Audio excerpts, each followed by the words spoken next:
Good evening, everybody. My gosh, what a monumental day. I mean, it started early this morning at 6 o'clock.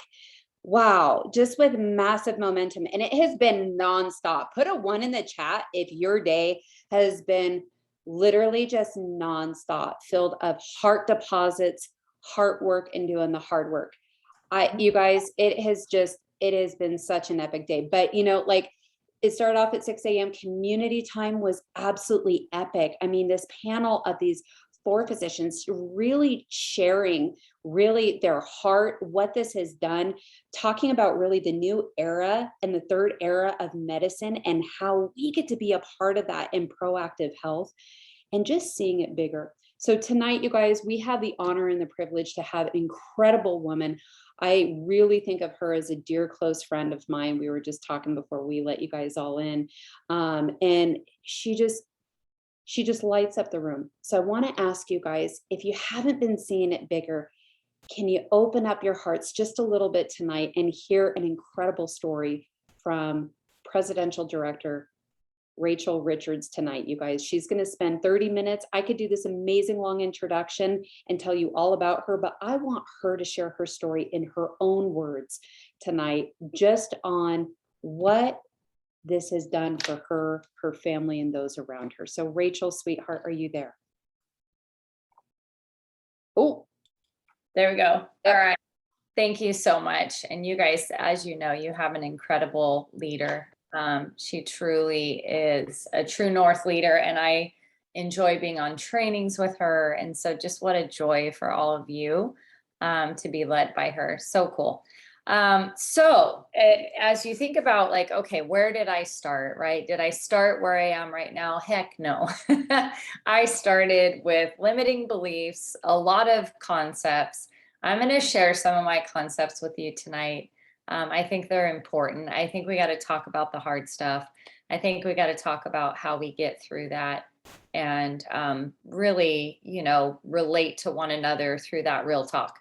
So, in terms of my story, I'll just kind of back up in terms of how I even heard Optavia found me, right? So, it was a very cool thing where somebody in my life believed that Optavia needed me, right? So there's some people that we say, oh, they need Optavia, and they do, right? They need to be a part of our community. They would just do so well here. But then there's people that you meet where you're like, man, Optavia needs them. And that is probably how a lot of people feel about you, or at least Annika felt about you, where she made that direct invitation because she knew that Optavia needed you and the gifts and talents that you have, the genius that you have, the compassion that you have. And so somebody felt that way about me. And yet, unfortunately, I had a large ego at the time that the invitation was brought to me. I had closed, fixed, opinionated ways of thinking. I had a certain identity that I was clinging to pretty hard, and I wasn't really in a space to grow, but yet I'll call it God's grace. I'm here, and it's kind of a miracle in my eyes, because where I started was I got this phone call from a firefighter who works with my husband. And he said, hey, I've been watching a lot of your wellness blogs and, different things that you do. And I think you'd really like this program that I have. And of course, he started to talk. And then I think I heard packaged food. And then the rest was like, wah, wah, wah. I'm like, wait, this guy's so nice. How am I going to get off the phone? And it was very interesting. And at the end of the conversation, he asked me something that was pretty thought provoking. And of course, at this time, I had a wellness practice in Temecula, California. And I was in that one-to-one model where somebody might come to see me for autoimmune or gut health or weight loss or weight gain. Whatever it was a one-to-one model. I had to be the expert. They paid me $1. I gave them a tip, and we kept exchanging like this, right? So that is a very different model than the model that we have now. And so in my mind, I had some steadfast concepts limiting beliefs that would not allow me to really hear what he was saying. But he did ask me a really good question at the end around how would I be able to help as many people as my heart wanted to if those people didn't outgrow me? And I was like, well, I outgrow me would be a really bad financial model for me. Right at the time, it's like you pay $1 for this little bit of expertise, right? So it challenged a lot of things. Well, what I decided to do was just do the program, because that's the best way to do anything, is to do it firsthand. So I did the program, Tim did it with me, and I was blown away at my physical transformation. I didn't have a big weight loss story. I only lost 9 pounds of body fat in my weight loss journey. And then of course in my 40s, I'm like, well, hey, what else is possible? Because at that time I tried to outrun my fork. I was a spin instructor, eating paleo, doing all the farm to table, all the things. And yet my body was just storing fat. That's just kind of what it was doing. And if I wasn't killing myself on the spin bike, sometimes twice a day, it just really wasn't going well. So my physical transformation had me very curious. And then I brought this into my practice and I said, you know what I'm going to do? Because my autoimmune was so happy. My autoimmune was very content. And so I thought, well, this is great. So one by one, I started putting clients on the protocol, including my husband. He lost 20 pounds in a very targeted area. So the physical transformation opened my eyes. How I felt was amazing. And then I started administering this protocol to different clients, and everybody succeeded. And that blew my mind, because some protocols work for some of the people some of the time, but I had never seen a protocol with, as long as they were cooperative, not working for all of the people all of the time. And so of course I was flabbergasted. I'm like, this is amazing. How predictable our program was, mind blowing for me. So I went all in, but I didn't really understand the heartbeat of Optavia because I was very food centric. And so I really missed the mindset. I really missed the personal development. And of course, we didn't have the life book and all of that at that time. We were still Take Shape for Life when I started. So it certainly wasn't at the degree that it is today. But really, the big picture there was that like some of my concepts were one-to-one. I didn't understand impact. I didn't understand scale. I didn't understand the ripple effect of what could be possible. I definitely I'm a real health coach. I needed all the accolades and the expertise. Without that expertise, I felt nervous because that's my foundation. And so I didn't understand how a client who was on program for 2 weeks was going to start guiding other people's health and be the same as me, who was coming from this background. And so that's ego, right? And I saw kids at convention, very young people at convention, that were responsible for hundreds, and in many cases, thousands of lives being impacted just because they knew how to play follow the leader. And that was really humbling for me to see that an ordinary person could do extraordinary things with this program. And so that threatened a lot of my, maybe the capital letters behind someone's name, right? So I'm just telling you, the ugly of me was that I felt better than other people or superior in that way because I was a health coach, And so these are things that my poor mentors had to endure with me, where they were just, thank God, like many of yours are going to be, long suffering with my unbecoming process, long suffering with my unlearning of things that didn't serve me, and really helped me to start moving into a space where my values and my behaviors were starting to match up. And I think that's really the invitation for everyone is, how would you like to be a part of a community where our values and our behaviors, maybe they're here to start, right? And our values and our behaviors slowly start to come together like this, if we allow it, and if we don't fight ourselves, right? And I think that's really the hard of this business is not the things we do every day. The heart of this business is getting out of your own way. And that is super true for me. So that's, a little bit of that. Wellness and money. Here's another concept for me. Wellness and money didn't mix. It was like, no, if you're a wellness granola, farm to table, you're doing all these things. We don't make a lot of money, and because we're so pure hearted. Like, and I laugh because I don't know where I got that concept, but it was there. It's one of the things that when Annika was asking me to share concepts, I'm like digging, and that came to mind. And I'm like, yeah, that was definitely one of my concepts, was like, I'm more noble. I don't, making a lot of money and wellness, they don't play together in the same sandbox, so that was definitely an interesting concept that I don't know where I even got that one. And then of course the packaged food, right? Real food, real foods, all of that.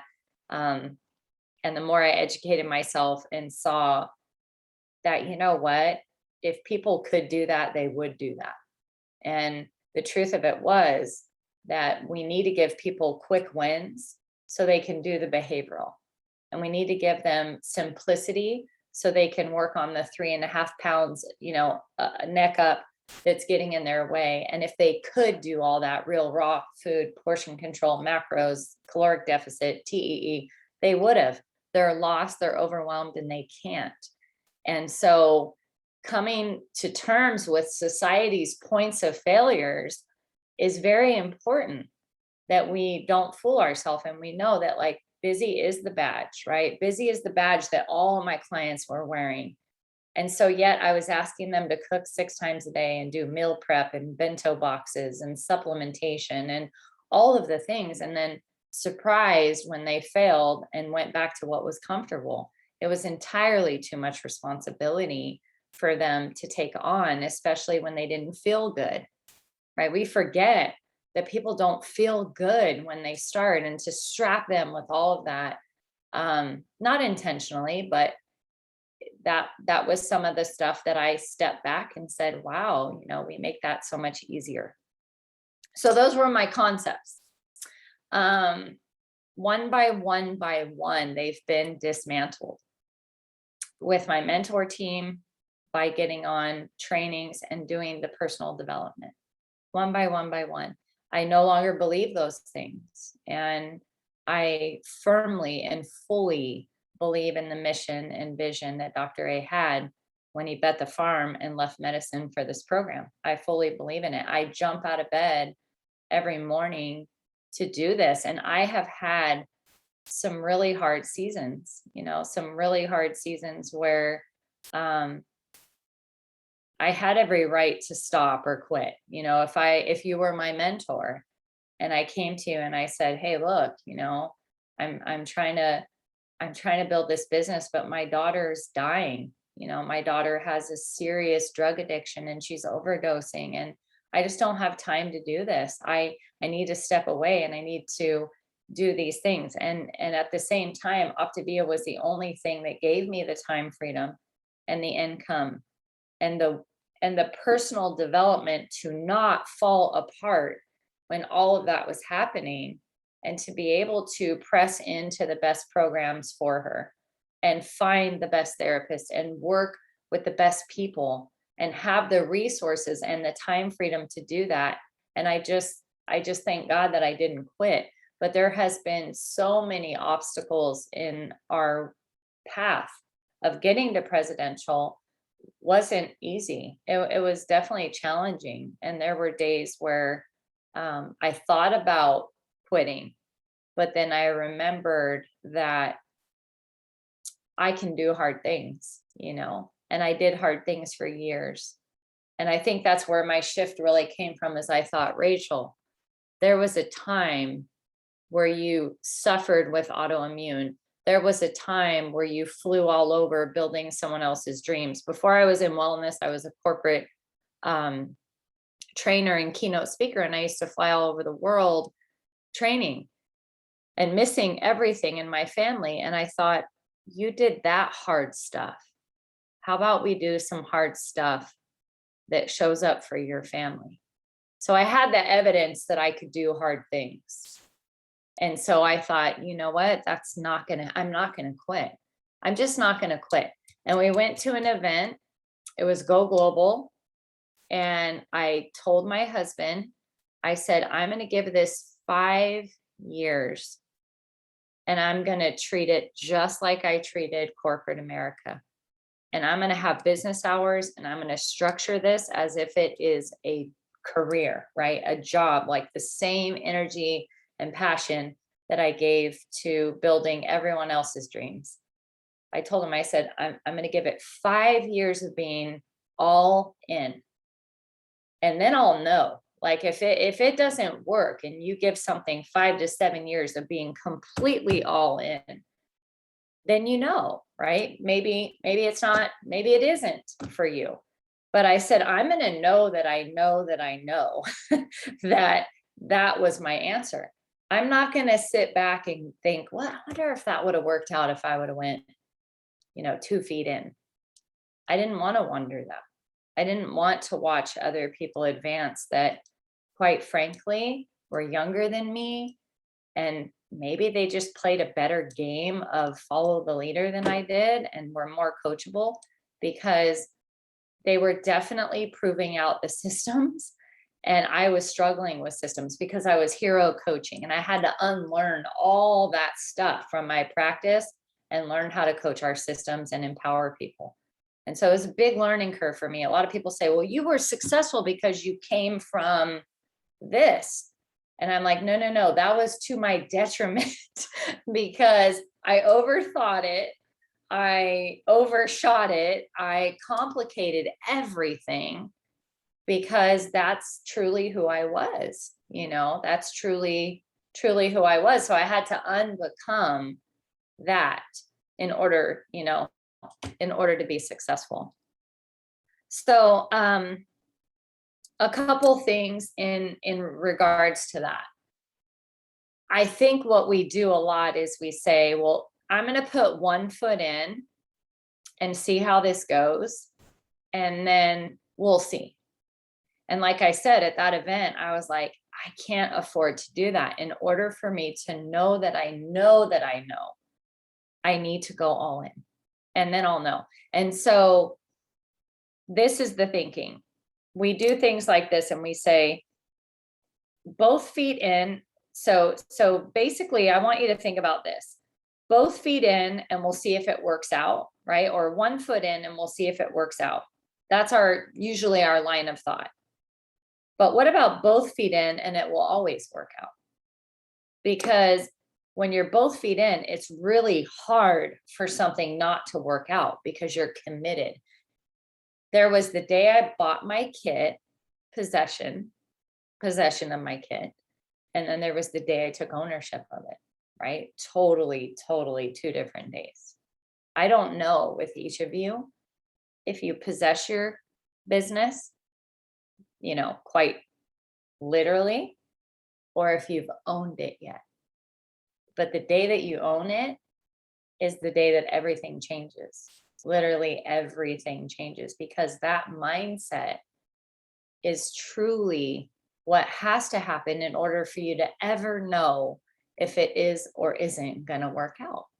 And for me, I toe dipped a lot, guys. I get it. No judgment. Everything I'm saying today comes out of massive humility because I got in my own way. And I did. I took a long time to do things that didn't take a long time to do. I did. You can ask my mentors. They will 100% rat me out on that one. But it was part of my unbecoming. It was part of my process. And I don't begrudge it, because this business is a long game, right? There's short game moments in the business where it's like, again, don't take a long time to do something that doesn't take a long time to do. Those are your quick wins. Your yardage in your business is happening every day. You're getting yardage, right? So even if you're not ranking up, if you're all in mentally 2 feet in, you are getting yardage. But you may not feel that like touchdown or rank up for a while, but the evidence is in that yardage. And so my plea to you, any of the new coaches or people that are kind of like, I'll see, we'll see, is you'll see when you go 2 feet in. That's when you'll really see. Instead of saying we'll see, you'll see that when you go 2 feet in and you give it everything you've ever given anyone that, has been able to benefit from your gifts and talents, that giving them back to yourself will truly be the best investment that you can ever make. So I think that when it comes down to it, you got to figure out why you're here. You got to figure out why you're here. That's a big deal. There's 3 distinct reasons that people are here. 1, accountability in their health. I need accountability in my health. I know that coaching is going to bring me that. It's very important to me that I continue in my program, that I reverse engineer it, that I teach it, and that I experience reciprocal coaching, where my client is the student is teaching the teacher at all times. And it looks like this instead of like what I had. My old model was more like this. Like, I'm suppressing the client with my knowledge instead of like giving them this insane empowerment, right? And it's reciprocal like that. So you're in a space where you may say, yeah, that's my why for coaching, like accountability, number 1. Could be. Another bucket could be, nope, that's not my why. My why is purpose and fulfillment. Like, I was missing that purpose button, the joy of witnessing transformations and breakthrough, and waking up to the text messages and seeing what's going on in our client support pages. That's my hot button. That is what gets me out of bed. That's purpose and fulfillment. That could be, you got to stack your cups. So 1 was the accountability, 2, purpose and fulfillment. 3 is finances, healthy finances. And your cups are going to change as you coach. And the longer you coach, you're going to constantly need to check in with your mentors and say, hey, I know I started with accountability and then finances and then purpose and fulfillment, but some of these have changed for me now. Like, I'll give you an example. One of our coaches said to us the other day, my cups are different. Finances are now at the top because my spouse just lost their job. And so, like, that literally is right here, right now. And so we're like, great. We partner with them in that intentionality and making sure we can come in and be a vehicle and step it up where needed and start being very precise about what that needs to look like. And so it is important to know your cups, the order, and express that to your mentor team. And if it changes, please communicate that, because that's something that mentors need to know. So this is just a little bit of things that I would have liked to have known, along the way. Constantly ask. I wish I would have constantly asked for feedback on my blind spots. We'll call them the gremlins of your organization. You guys have seen the movie Gremlins, like, you give them water and they multiply, right? So in our business, if we have a gap, it will multiply down in your business. Okay. Even you've seen this with your clients, whatever you believe, right? I don't eat packaged food. The client saying that, typically the coach had a problem with packaged food, right? So whatever we have, this is why Dr. A is like, guiding is for you. It's your personal development journey. Optavia is just the vehicle. And guys, we'd have to work this stuff out even if we didn't have Optavia. We'd have to work this stuff out. We're just so fortunate that we get to do it, in community and here with all the love and support, that we need. So what's possible is insane. Once I decided to not quit, the fun came back. It's hard when you have 1 foot out the door to have fun. It's really hard. So the fun came back when I confirmed and made that decision, like, I'm going nowhere. And I even said, no one coach, no one client will take it from me. Doesn't matter. Some people will come, some people will go. I'm going nowhere, because I said 5 to 7 years and I mean it. And that brought me a peace, like a cement in my boots that was like insane. And then I just kept walking in that, and then walking in that, knowing there is no quitting. Yes, you can stop and rest, but that's not quitting, right? Stopping and resting is wisdom, but not quitting. And so I was talking to my growth coach the other day, and I told her a lot about my why. And I said, we started digging into healthy finances and why these extraordinary finances are so meaningful to me. And I realized I didn't have a childhood, it's painful. It was a very painful growth session. I was a mother at 18. I'm firstborn. I come from a long line of dysfunction where I just, responsibility had to be there every day. There was no messing around. I had to step up for my siblings, so on and so forth. But at the end of the day, I didn't get a childhood. And so healthy finances for me are going to bring something into my life called adventure.